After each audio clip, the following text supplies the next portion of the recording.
Alors on reprend Bezrat Hashem, Zohar, Chok l'Israël, Hazinu, jeudi. Vous savez que Hazinu, c'est évidemment Hazinu Hashamaim, c'est le discours de Moïse aux enfants d'Israël. Et il les met en garde contre beaucoup de choses. Et effectivement, la possibilité qu'ils fassent des fautes. Et s'ils font des fautes, alors ils iront en exil. Ce sont tous les fameux versets, dont le fameux verset qu'on avait déjà vu ensemble, Shichet lo, Banav, Moumam, il a corrompu lui. Est-ce que c'est lui qui a corrompu ou est-ce que c'est pas lui qui a corrompu? On a vu ça, à savoir que les fautes que font les enfants d'Israël, elles atteignent quelque part Koucha Bericho, parce que si les Bnei Israël, c'est ça la remontrance de Moshe, si les Bnei Israël ne sont pas à la hauteur, c'est l'image divine sur terre aussi qui est quelque part endommagée, on va dire. Donc c'est l'objet du Zohar d'aujourd'hui et qui va nous expliquer qu'est-ce qui va se passer dans l'exil. On a vu beaucoup de Zohar qui ont parlé de l'exil, notamment les Zohar du début de Devarim, quand on a parlé des 3 semaines de deuil, de la destruction du temple. Mais ici, on va le reprendre d'une autre manière. Rabbi Lazar Patah. Rabbi Lazar, il a ouvert, donc le fils de Rabbi Shimon, avec un verset dans Vaïkra, Lévitique 26, 44. Ve'af, gam zot, biyotam be'eretz oivehem, lo mehastim, ve'lo re'altim, lechalotam, le'afer beriti itam, ki ani Hashem Elohechem. Alors évidemment, ce sont des versets qu'il faut étudier de très près. Ve'af, et même, gam, aussi. Et comme d'habitude, on n'a pas le choix de rester près du texte si on ne veut pas manquer une nuance du texte. Zot, zot c'est le féminin de zé, celle-ci. Biyotam be'eretz oivehem, quand ils étaient ou quand ils sont dans la terre de leurs ennemis. Lo me'astim, je ne les ai pas méprisés. Maous, c'est quelque chose de dégoûtant. Je n'ai pas été dégoûté par eux. Velo realtim, Gaal, Goel avec un Aïn, c'est encore plus fort. Donc c'est pour ça que le premier, j'ai dit, je ne les ai pas méprisés et je ne les ai pas pris en dégoût, les chalotam, pour les détruire. Les affaires beriti itam, pour délier mon alliance avec eux, qui ani Hashem Elohim, parce que je suis Yudke Vavke, leur Dieu. Le sens chat du verset, ça veut dire que même si Israël font des fautes, même s'ils vont se retrouver en exil, comme dit le verset, dans la terre de leurs ennemis, je ne me suis pas éloigné d'eux. Et mon alliance que j'ai avec eux ne sera pas détruite par leur faute ni par l'exil. C'est pour ça que, par exemple, ce que j'ai ramené dans les notes, que Rabbeinu Bechaye, il a remarqué qu'il y avait 4 moments dans le verset. Je ne les ai pas méprisés, l'oméastim, velo realtim, et je ne les ai pas pris en dégoût, pour les faire beriti itam, pour délier mon alliance avec eux. Qui ani Hashem Elohim, parce que je suis Yudke Vavke, leur Dieu. Et il dit ça correspond aux 4 grands exils. Pour dire que dans les 4 grands exils, Dieu sera toujours avec nous. Alors le premier, je ne les ai pas méprisés. Il dit c'est au temps de Aspasianus. Qui c'est Aspasianus? C'est Titus Flavius. Je ne les ai pas pris en dégoût. Logaltim, c'est au temps de la Grèce. Les affaires beriti itam, pour délier mon alliance avec eux, c'est le temps de Purim, de Haman. Qui ani Hashem Elohim, parce que je suis Yudke Vavke, leur Dieu. Ça sera au temps de la guerre finale de Gog et Magog. Donc, je protégerai Israël, quoi qu'il arrive. Et c'est ce que dit le Zohar. Zakaïn inun Israël. Israël, ils sont méritants, ils sont heureux. Kol amin ovde kochavim umazalot. Al kol amin Ovdei Kohavim Mazalot, au-dessus de tous les peuples idolâtres.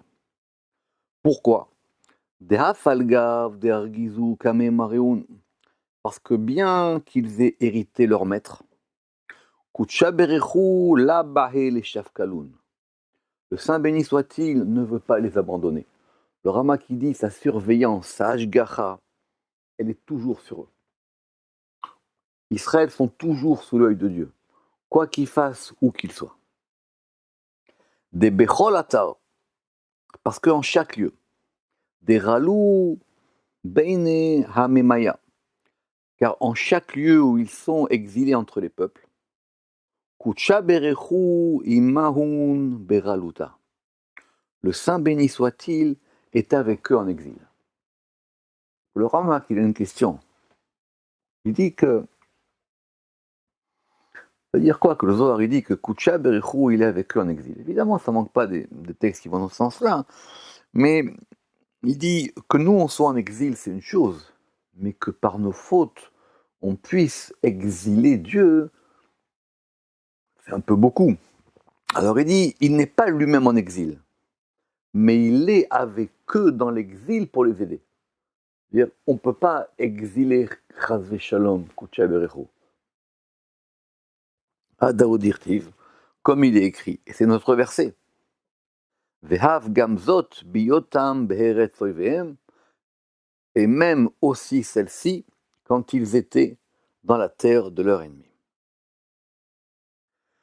Comment est-ce qu'on apprend ça du verset?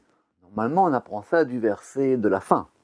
La fin du verset, elle dit Ki ani Hashem Elohechem. Je ne les détruirai pas, je ne les ai pas méprisés, je ne les ai pas pris en dégoût pour les détruire. Qu'est-ce que nous indique ce Ve'af Gamzot? Ve'af et même Gam aussi Zot, celle-ci. Biotam quand ils étaient.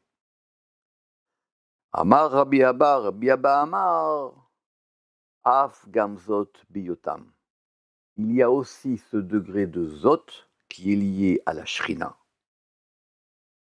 Et ce degré de Zot qui est lié à la Shrina, il est en exil avec eux. Ça veut dire que il y a quelque chose de la présence divine, de la demeure divine, qui est avec Israël dans l'exil. Tachazé. Et donc on va maintenant nous le montrer. Viens et vois. Kama habibuta de Kutsha Berechu legabehun d'Israël. Combien est grand l'amour du Saint béni soit-il pour Israël. De afalgav de garmin les miglé bene amemaya. Parce que bien qu'ils aient entraîné par leur faute d'être exilés entre les peuples, Shrinta lo it adiat minehun lealmin.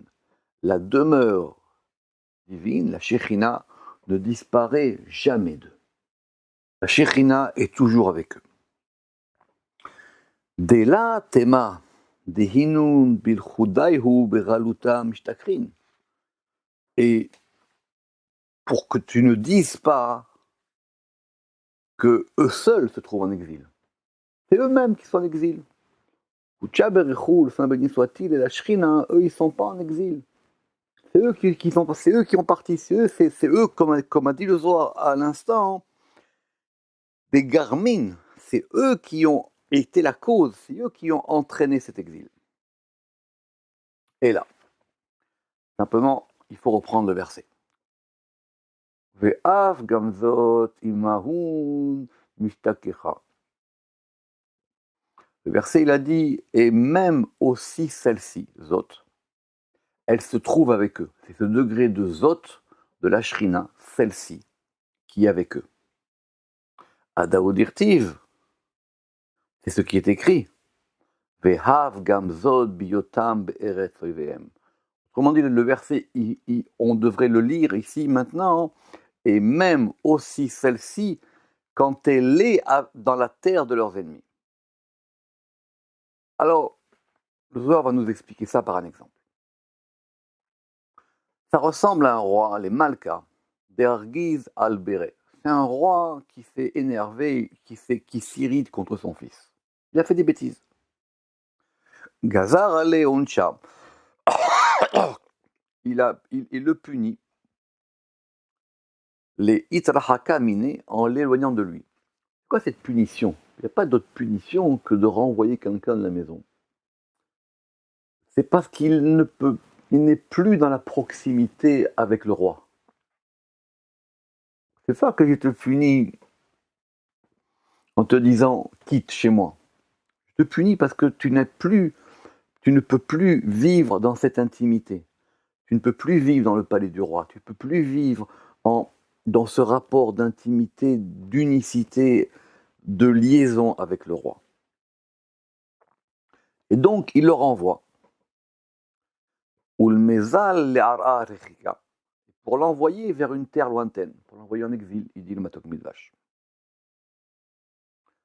Chez Ma'a Matronita Ve'amra, la reine, elle est là et elle entend. Et elle dit. Alors, ça ne manque pas des oirs sur comment est-ce que la reine, elle entend, à propos même quand on a dit que comment est-ce que, si vous vous souvenez, comment est-ce que Rivka, elle a entendu que, par exemple, Yitzhak, il allait bénir son fils. Alors peut-être elle entend directement ou elle entend par Ruach HaKodesh. En tout cas, la reine, elle sent quelque chose. Et elle dit d'elle-même,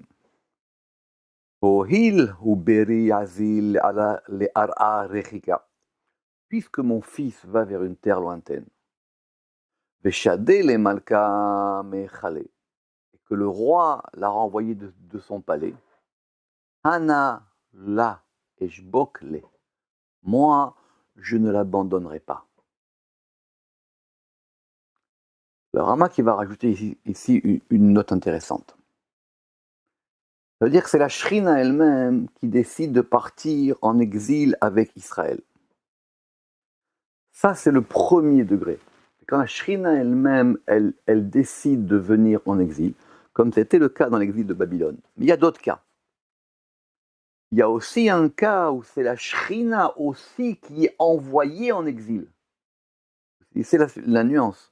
Soit elle n'aurait pas dû quitter le palais du roi. Elle dit, je décide de mon gré d'aller avec eux, pour les aider, les protéger, rester avec eux. Ou soit, elle aussi, les fautes sont encore plus grandes. C'est pour ça que ça concernera l'exil, les exils d'après. Alors que dans le premier exil, l'exil de Babylone, il dit le Ramak, c'est elle-même qui a décidé de partir. Ou c'est la Shrina qui t'a envoyé en exil. Alors, si elle est envoyée en exil, c'est soit parce qu'elle aussi, elle ne peut plus rester avec le roi, ou parce qu'aussi la situation est beaucoup plus grave et elle se doit absolument, de par l'ordre du roi, de rester avec eux. Et que dit la Shrina? Que dit cette reine? O Tarvana Kehada Nituv le Khala de Malka. De deux choses l'une. Ou bien nous reviendrons ensemble tous les deux vers le palais du roi. Ou alors tous les deux ensemble, nous habiterons dans une autre terre, nous serons en exil. Ça veut dire quoi cette histoire? Soit parce que le roi va vouloir que je revienne, alors je dirais je reviens avec eux. Ou soit sinon, moi je reste avec eux. Autrement dit, c'est ça la nuance, c'est comme ça qu'on comprend que l'exil, il va engendrer un dommage entre les relations entre le roi et la reine. Que du coup, ils sont séparés. Les Zimnin, plus tard, ça veut dire quoi plus tard? Après. Pakid Malka al-Matronita, le roi, il s'est souvenu de la reine. Il dit, mais la reine quand même. Là, Ashkecha, et il n'a pas trouvé. Il a cherché, il n'a pas trouvé.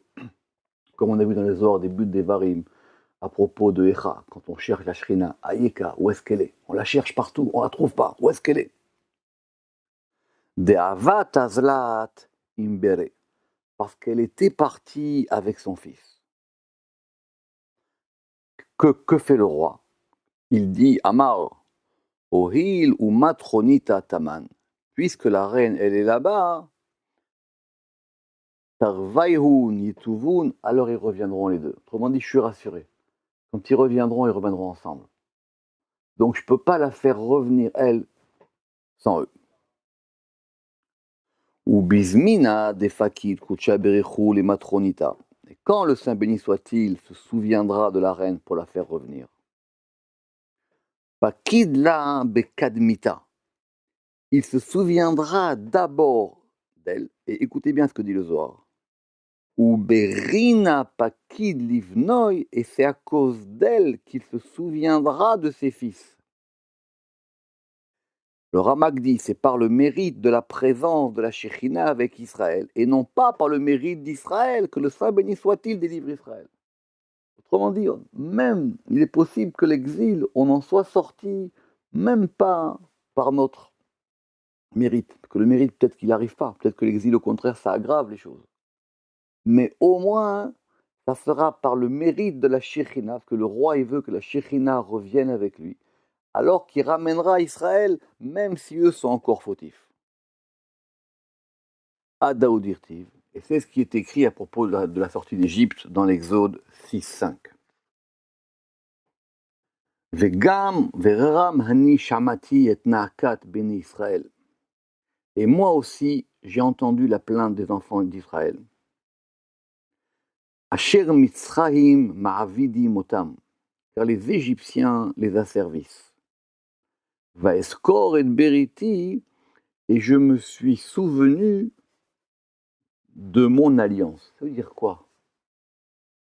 Ça ne veut pas dire qu'ils se plaignent, il y a des problèmes, alors peut-être que ça va aller mieux ou ils vont s'améliorer. J'ai une alliance avec eux. Donc d'ici, on voit que quand on parle du Brit, le Brit c'est la Shrina. L'alliance c'est la Shrina. Je me suis souvenu de mon alliance, c'est-à-dire je me suis souvenu qu'il y a un lien qui est le lien avec la reine, et c'est par ce lien-là que je vais les faire revenir. Ils auront toutes lettres maintenant. Mangarim dehana shemana hakatehun. Qui a été la cause que j'entende leur plainte? Pourquoi est-ce que maintenant je m'intéresse à leur plainte? Ils ont fait des problèmes, ils ont fait des fautes. Pourquoi est-ce que maintenant je vais m'intéresser à eux? Kaviachol matronita dide charnala. Pour ainsi dire, la reine dont je me souviens. C'est grâce à la reine que je me souviens d'eux. C'est ce côté de la présence divine, du côté féminin qui est avec Israël, qui fait qu'Israël ne sont jamais abandonnés. C'est ça que l'alliance n'est jamais interrompue. Rappelez-vous, c'était ce qui avait marqué au début du verset. Même quand ils seront dans la terre de leurs ennemis, je ne les mépriserai pas, je ne les prendrai pas en dégoût, et je n'enlèverai pas mon alliance avec eux. Ça veut dire ça, je ne peux pas leur enlever. C'est avec eux. C'est quelque chose d'indéfectible. Ça, c'est incompréhensible, c'est un sod. Ça veut dire que quand bien même Israël font des fautes, quand bien même Israël, ils ne sont pas méritants, il y a quelque chose qui est avec eux qui s'appelle la Shrina. Et c'est par cette Shrina-là que Kucha Berechou, il les fait sortir d'exil. Et c'est ce qui est marqué dans le verset. Vaeskor et beriti. Et même, il sera écrit, il est écrit même avant dans l'Exode, en 2.24, Urti vaeskor Elohim et berito. Elohim s'est souvenu de son alliance. Vechad kucha berechou yahader l'Israël min galuta. Et lorsque kucha berechou, le Saint béni soit-il, il ramènera Israël d'exil. Qu'est-ce qui est écrit? Madirtiv. Veshav Hashem Elohecha et shevutecha verichamecha. En Deutéronome 33. Et il reviendra. Alors, la question de ce Veshav, ça veut dire est-ce qu'il va ramener ou est-ce qu'il va revenir? D'accord. Alors, normalement traduit, et il ramènera. Veshav, Hashem Elohecha, et shevutecha. Yud Kevavke, ton Dieu, et shevutecha. Shevutecha, c'est ton retour. Verichamecha, et il te prendra en miséricorde. Sauf que, il y a une Gemara, qu'on va voir maintenant, qui est dans Megillah, en 29a, qui dit attention, il faut faire attention avec ce verset. Il n'est pas dit, il ramènera, parce qu'on aurait dû dire Veshiv. mais il est écrit « il reviendra ». Et cela nous apprend que le Saint béni soit-il reviendra avec eux. Donc ça veut dire que, soit on dit que ce que la Gemara elle a dit, que le Saint béni soit-il revient avec eux, c'est ce degré du Saint béni soit-il qui s'appelle la Shrina. Ou alors on parle d'un cas où lui aussi, il y aurait une partie de lui ou lui-même qui sera en exil. C'est assez complexe.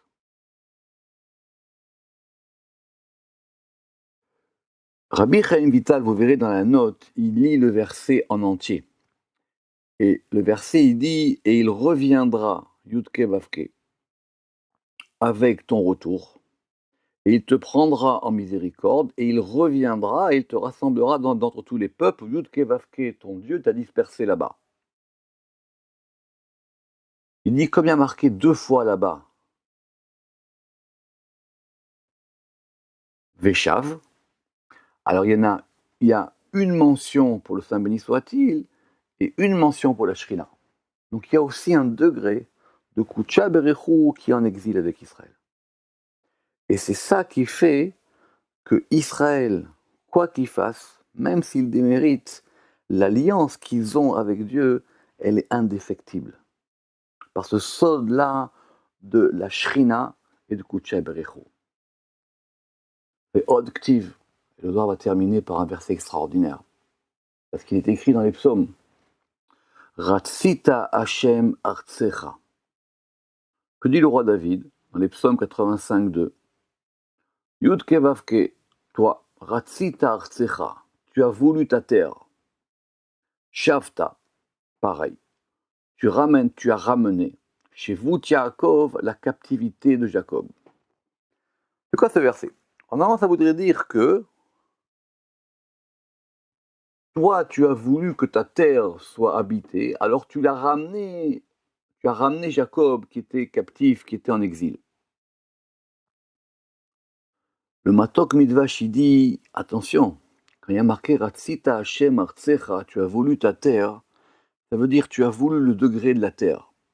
Ce degré de la terre, c'est la Malchut.